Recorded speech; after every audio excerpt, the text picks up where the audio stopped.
Chapter 186. Eureka. It took Sunny a long time to perceive the anomaly for several reasons. To begin with, it was so subtle that it was almost impossible to notice.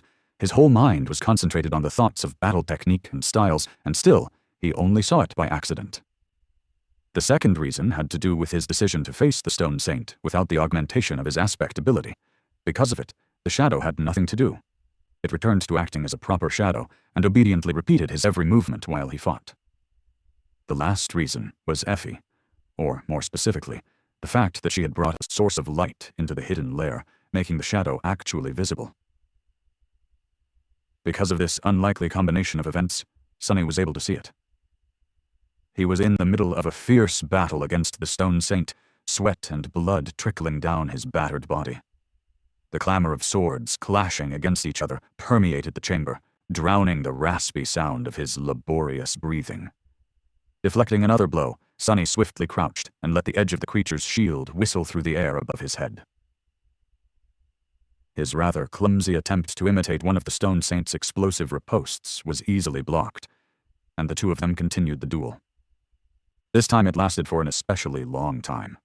Sunny was pretty sure that he had already withstood the oppressive assault of the monster for 1.5 minutes. If true, this was his personal best. After countless spars like this, he would sometimes enter a special state of flow. In it, his mind was calm and clear, operating at a tremendous speed. When Sunny entered this state, his attention became simultaneously sharp, like a blade, and strangely unfocused.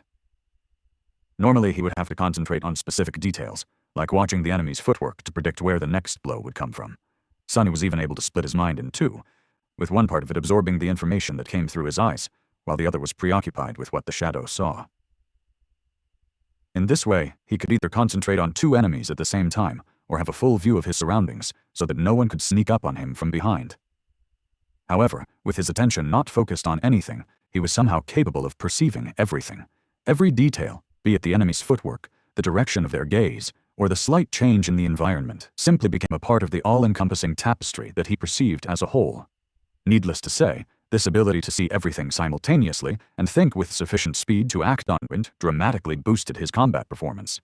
It was consonant with and felt like a natural continuation of the strange sense of clarity that he had achieved after almost dying in the battle against his first carapace centurion. Right then, Sunny entered this state of flow once again. After a few more exchanges, he suddenly noticed that there was something strange about his shadow.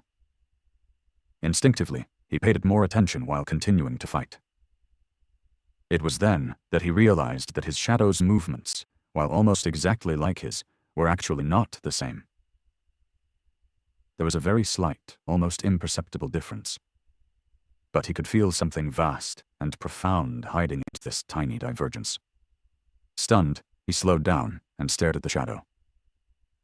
What did I just see? Saw.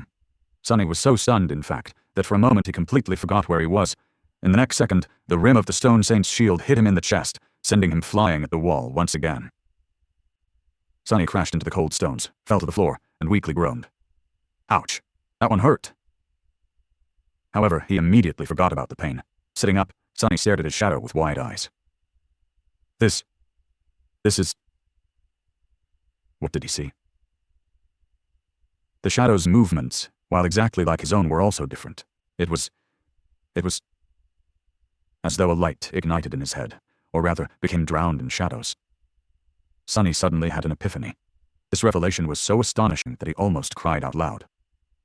The divergence between him and his shadow was not random, nor was it chaotic. It was consistent and harmonious, hinting at a deeper meaning. And that meaning was that his shadow had a battle style of its own. Sunny only saw a glimpse of it through the slight discrepancy in their movements. If someone didn't know the shadow as well as he did, they would never notice anything. Even he only saw it by accident. What he saw wasn't enough to discern anything about that battle style, except for the fact that it existed. He was also able to sense its essence. It was flowing and insidious, shapeless and ever-changing, like the shadow itself. This description was so close to its nature that Sunny felt it was safe to assume that the movements of the battle style were not something the shadow performed on purpose, but rather a manifestation of its innate quality. Did Did his shadow have a battle art fused into its very being? It is an invaluable helper, he whispered. If this was true, then Sunny had just found the answer to the question that had been tormenting him for the last few days. While the battle style entrusted to him by Nephis was versatile and deadly, and the technique of the Stone Saint was indomitable and oppressive, they were not his own.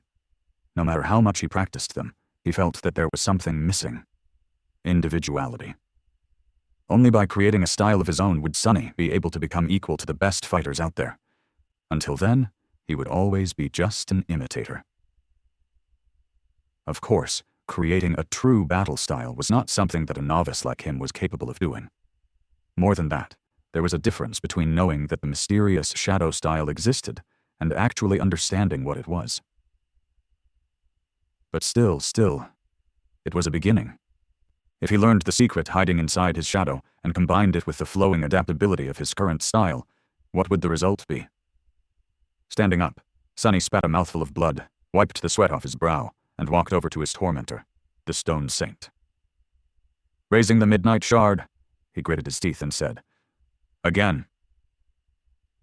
Soon, the clangor of swords resounded in the hidden chamber once more. Only this time, Sunny paid close attention to his shadow.